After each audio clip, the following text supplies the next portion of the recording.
Warning!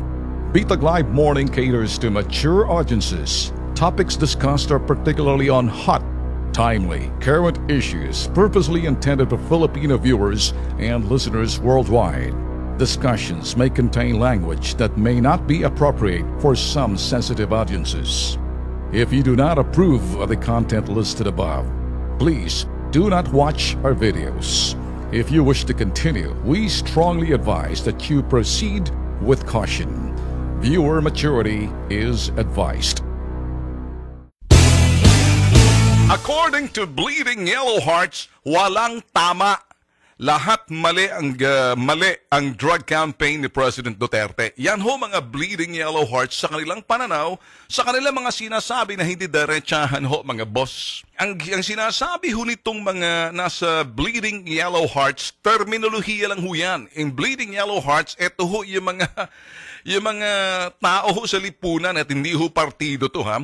Kaya pag sinabing Bleeding Yellow Hearts, ito ho yung gusto nila. Ha? Normally, pinapalabas ho nila na walang tama. Lahat mali ang drug campaign ni President Digong. Can you imagine that, mga bossing? Ngayon, ayaw ho natin sinasabi yan, hindi ho nila masabi ng diretso, tinutulungan na lang ho natin sila para ilagay sa bibig nila kasi ala ho silang bayag para sabihin na yan, kaya kinakailangan ng Ben Tulfo para sabihin diretso. Alam niyo, the reason why we're saying that, na sinasabi ng Bleeding Yellow Hearts, yung mga nega, sabi nga kanina ni napakinggan ko si Secretary Martin Andanar, yung mga nega, yung mga negative. Kaya, I call them the Bleeding Yellow Hearts, na sinasabing, ulit ko, pangatlo na to, alang tamang ginawa. Lahat mali ang drug campaign ni President Digong. Can you imagine that? Sabi ho nila ang mga pinapatay o namamatay sa mga drug operations, mga hampas lupa na mga drug pushers lang. Naintindihan ho ba? Yung bang mga malilit na nakasandalis, nakatsinelas, yun lang daw mga pinapatay o napapatay sa sinasabing drug operations sa lugar na lumalabas ho sa dyaryo, nag-iiyak. Pagdating ho sa telebisyon, yung mga pamilya ho ng suspect. Ngayon, tandaan nyo ho, pamilya ng suspect, hindi pamilya ng biktima. Kasi kung pamilya ho ng biktima yan, hindi ho iiyak ang Commission on Human Rights. Laging pamilya ng suspect o di kaya suspect ang pangalagaan. Ngayon, bumaliktad ho Sa halip na dapat yung Commission on Human Rights papanig doon sa mga biktima, hindi ho tinatanaw biktima yung mga drug pushers kasi sila ho'y suspect. Ngayon, doon ngayon pumapanig sila. Basta pro-suspect. Ngayon, pag biktimang namatay, hindi. Hindi ho ba? Ngayon, they will just come up with a statement. Ganito ho. Kaya sinasabi ho nila, the Bleeding Yellow Hearts, yung mga nega, walang tama ang ginawa, lahat na mga ginagawa nitong si President Digong sa drug campaign niya, mali. Naniniwala ho ba kayo mga bossing? Kasi mga hampas lupa lang daw yung mga drug pushers na napapatay at pinapatay.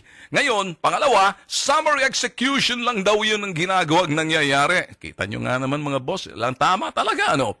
At saka, wala daw due process. Ngayon, wala lang due process at sinasabi nila, ang Pilipinas ay magiging killing field. Ang gusto ko kasi nilang mangyari, ganare. Kaya silang sasabi niyang ganan. Kasi daw, yung malaking isda ng pangalan ay Peter Lim, nililink ko nila, kumpare daw ni President Digong sa kasal. Kita nyo na nga naman. Kasi daw si Peter Lim, sinasabi nila, dapat patay na yan. Ngayon, kung sakaling napatay man yan si Peter Lim o kung sino man pumatay dyan sa putok sa buho na yan, ng 2006 pa inimbestiga, pinatawag sa Senado, siya yung sinasabing walang nangyari sa investigasyon noon. In 2006, kaya pag-alagala yan, the very same Peter Lim na umami naman, ako yung sa Senado at wala naman nangyari, yun daw ho ay supporter daw ng kampanya ni President Digong. Can you see that now? And the reason why they're saying that is because they're proving everything is wrong.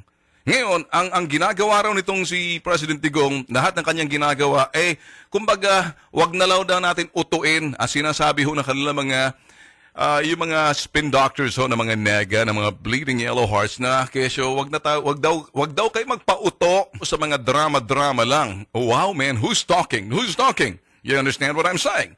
Now, kaya daw, ang gusto nila, the very same people na gustong tigukin patayin ito si Peter Lim, and the very same people saying, walang due process, summary execution. Hampas lupang pinapatay kasi dapat daw pinatay daw si Peter Lim. Pag pinatay naman yan, kita mo. Ganyan. So walang due process. So wala hong tama sa kanila. Wala hong tama sa mga Bleeding Yellow Hearts at sa NEGA. Kaya ang gusto lang mangyari, para patunayan mo, Digong, sana pinatay mo na si Peter Lim sa palasyo pa lang. Wow, man, ang galing, ano?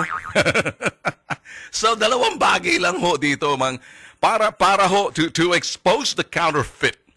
Yung peke, the counterfeit. Para maintindihan mo kung ano yung counterfeit, intindihin mo muna kung ano yung legit. Ang lehitimo, mga bossing, may mga operasyong nangyayari ngayon na pangako ni President Digong in 3 to 6 months, mababawasan yung mga drug dealers at mga drug users. Ganon din ho yung mga nagbebenta ng droga at lalaban ho sa sinasabing giyera kontra droga. Yun ho. Ang problema, ayaw ho nila mangyari yun kasi 3 weeks pa lang, ngumangakak na ho yung mga Bleeding Yellow Hearts. Pareho lang ba aking sinasabi? Hindi.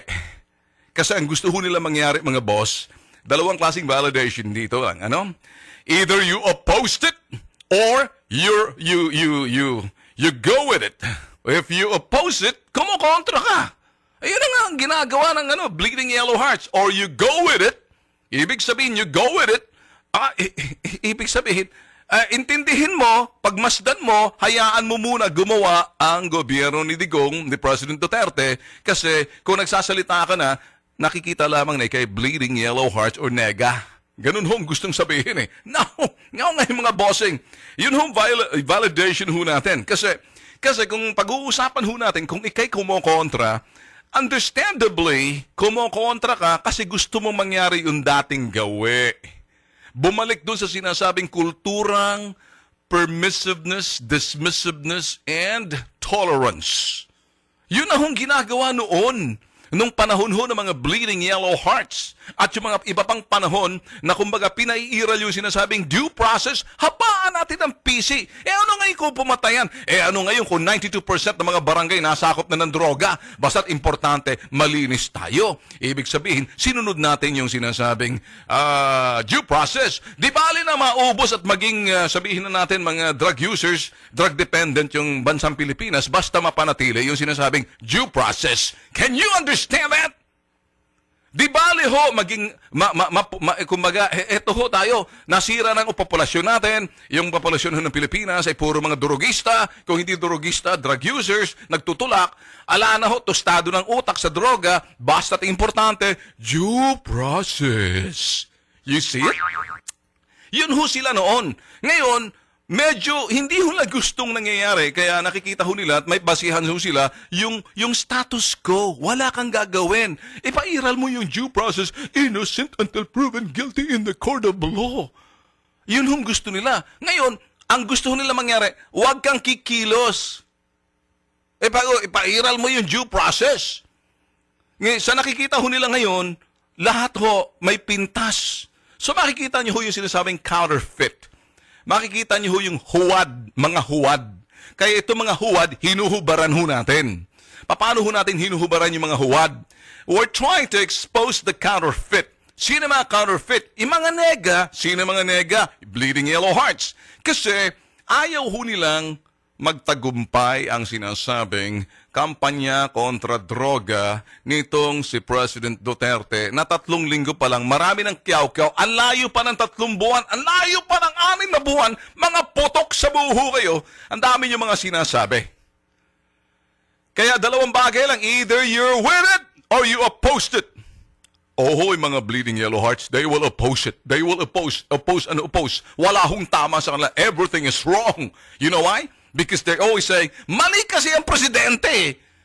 Tatama lang yan pag hindi na presidente, yang si President Duterte, kasi dyan lalabas yung sinasabing due process, Bleeding Yellow Hearts. Pag susungal-ngaling ko yung mga dukuting ko yung mga langalan, pag hindi ka bumulwak, masuka-suka kayo sa mga sinasabi ninyo eh. Yan ho ang punto natin dito.